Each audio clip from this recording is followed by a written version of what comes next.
Last നമ്മളിവിടെ പറഞ്ഞിട്ട് മൈസൂരിലെ സൂവിൽ പോകണമെന്നല്ലേ. അപ്പോൾ ഗായ്സ് ഡേ നമ്മളിതാ മൈസൂരിലെ സൂവിലോട്ട് പോവാണ്. പിന്നെ നമ്മൾ കയറണ്ടയോ വേണ്ടയോ എന്നുള്ള മനസ്സിൽ നിൽക്കുകയായിരുന്നു. പിന്നെ ആ സമയം നമ്മളെല്ലാവരും കൂടെ കയറി. പക്ഷേ ഒരാൾക്ക് 120 രൂപയാണ്. പക്ഷെ നമ്മൾ 100 കണക്ക് കൂട്ടിയത്. പിന്നെ ആലോചിച്ചപ്പോൾ ടൈമിലാകും. പിന്നെ നമ്മൾ കയറിയില്ല. പിന്നെ നമ്മൾ അവിടെ നിന്ന് ഇറങ്ങി നമുക്ക് മന്തി കഴിക്കണം. അതായിരുന്നു മെയിൻ നമ്മുടെ ഉദ്ദേശം.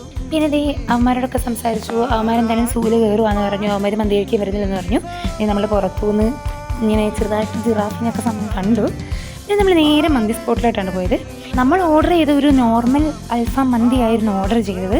അൺലിമിറ്റഡ് റൈസൊക്കെ മേടിച്ച് കടക്കാരെ മുടിപ്പിക്കണം എന്നൊക്കെയായിരുന്നു നമ്മുടെ പ്ലാനും പദ്ധതിയൊക്കെ. പിന്നെ നമ്മളിത് വലിയ കാര്യത്തിൽ എല്ലാവരും കഴിക്കാൻ പറ്റുമെന്ന രീതിയിൽ ഞങ്ങൾ 2 ഫുൾ മന്തി മേടിച്ചു. എല്ലാവരും കഴിക്കാൻ പറ്റുമെന്നൊക്കെ വിചാരിച്ചാണ് ഇരുന്നത്. പക്ഷെ നമുക്ക് അവസാനം ഇറങ്ങുന്നില്ലായിരുന്നു. ഈവൻ അൽഫാം പോലും നമുക്ക് ഇറങ്ങുന്നില്ല നഗത്തോട്ട്. പിന്നെ എങ്ങനെയൊക്കെയോ ഇറക്കി. പക്ഷേ റൈസ് മിച്ചം വന്നു. പിന്നെ നമ്മളത് കളയേണ്ടെന്ന് വിചാരിച്ച് നമ്മൾ റൈസ് മാത്രം പാഴ്സൽ ചെയ്തു. പിന്നെ നമ്മൾ നേരെ മൈസൂർ പാലസിൻ്റെ ഫ്രണ്ടിലോട്ടാണ് ചെന്നത്. അവിടെ ചെന്നപ്പോൾ കുറേ പ്രാവുകൾ കണ്ടു. ഇങ്ങനെ തീറ്റിട്ട് കൊടുത്തിട്ടുണ്ട്. അപ്പോൾ അതെല്ലാം കൂടെ കൂട്ടും കൊണ്ടിരിക്കുന്ന കാണാൻ നല്ല രസമുണ്ട്. അപ്പോൾ നമുക്കൊരു ത്വരയാണല്ലോ ഇങ്ങനെ പറത്തിച്ച് വിടണമെന്ന്. അങ്ങനെ നമ്മൾ പറത്തിച്ചു. പിന്നെ നമ്മൾ പിന്നെ റെയിൽവേ സ്റ്റേഷനിലോട്ടാണ് ചെന്നത്. അവന്മാർ നമുക്ക് ടിക്കറ്റൊക്കെ എടുത്ത് വെച്ചിട്ടുണ്ടായിരുന്നു. നമ്മളൊരു 3:45 ട്രെയിൻ തിരിച്ച് നഗരയിലോട്ടുള്ള ട്രെയിൻ 3:45.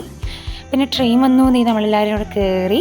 പിന്നെ നമ്മൾ എല്ലാവരും മടുത്ത് ഒരുമാതിരി ക്ഷീണിച്ച് കുറച്ച് പേര് ഉറങ്ങി, കുറച്ച് പേര് ഫോണിൽ കളിച്ചിരുന്നു.